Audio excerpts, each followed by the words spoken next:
శోభన్ బాబు గారు ఎప్పుడు చూసినా కూడా ఎక్కువ శాతం మనోరమ హోటల్లో, మమతా హోటల్లో స్టే చేసేవాళ్ళు. మా వీధిలో ఆడవాళ్ళందరూ కూడా శోభన్ బాబు గారు వస్తుందంటే ఆయన చూడడానికి వెళ్ళేవాళ్ళు. అంటే ఆ హోటల్లో పనిచేసే లిఫ్ట్ బాయ్ మాకు తెలిసిన కుర్రాడు. అతని రికమెండేషన్తో శోభన్ బాబు గారి దగ్గరికి మొత్తం ఆడవాళ్ళందరూ వెళ్ళిపోతే నేను బచ్చాగండి కాబట్టి కూడా తీసుకెళ్ళేవాడు. వెళ్ళిన వాళ్ళందరినీ కూర్చోబెట్టి ఆయన రవ్వ దోశలు తెప్పించి ఇప్పించి సరదాగా మాట్లాడి పంపిస్తుండేవాడు. అలాగే సోగ్గాడ్ ఫంక్షన్ అక్కడే జరిగింది. అలాగా ప్రతి స్టార్ ఆర్టిస్టులు విజయవాడ తరచూ వస్తుండేవాళ్ళు. అలాగే విజయవాడ రామా టాకీస్ మా రిలేటివ్స్ది. అందువల్ల అదొక నాకు అడ్వాంటేజ్. అంటే ఎలాగంటే సినిమా బిగినింగ్ నుంచి ఎండ్ వరకు చూసేవాడిని కాదు, ఇంటర్వెల్ తర్వాత నుంచి సినిమా చూసేవాడిని.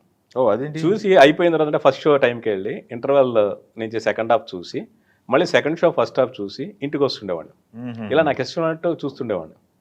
వాళ్ళు ఏంటంటే కొత్త సినిమాలు వచ్చినప్పుడు ప్రింట్ చెక్ చేసుకోవడానికి అర్ధరాత్రుళ్ళు లైక్ ఎర్లీ మార్నింగ్ షో వేసుకునేవాడు వాళ్ళ ఫ్యామిలీస్ లైక్ వాళ్ళ క్లోజ్ సర్కిల్ వరకు. అవును. దాంతోపాటు చొరబడి చూసేవాడిని. అంటే జనం అందరూ 10 గంటలకు చూసే షో నేను ఎర్లీ మార్నింగ్ 4 గంటలకు చూసాను. చాలా గర్వంగా ఫీల్ అవుతుండేవాడిని.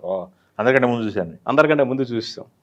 అలాగే ప్రొజెక్టర్ ముందు ఒక స్టెప్స్ ఉండేవి, మెట్లు ఉండేవి. థియేటర్ అంతా ఫుల్ అయిపోతే ఆ మెట్ల మీద కుర్చీ వేసి కూర్చుని నేను సినిమా చూస్తుండేవాడిని.